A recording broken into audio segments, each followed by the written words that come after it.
Alright, so this is like Mission Impossible. What I need to do is, hold on. This is a Lenovo ideapad. Turn this around.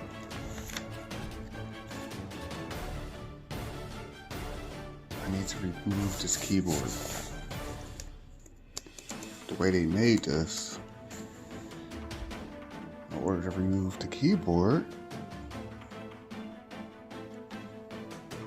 this looks like I need to remove the whole motherboard.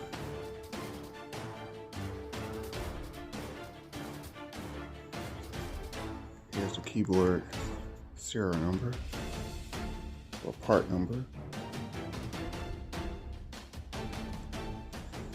And it looks like it's under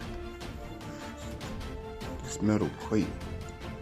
So I just wanted to do a quick video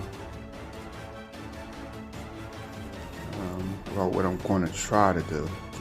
Lenovo works fine, it's just the keys are not working. So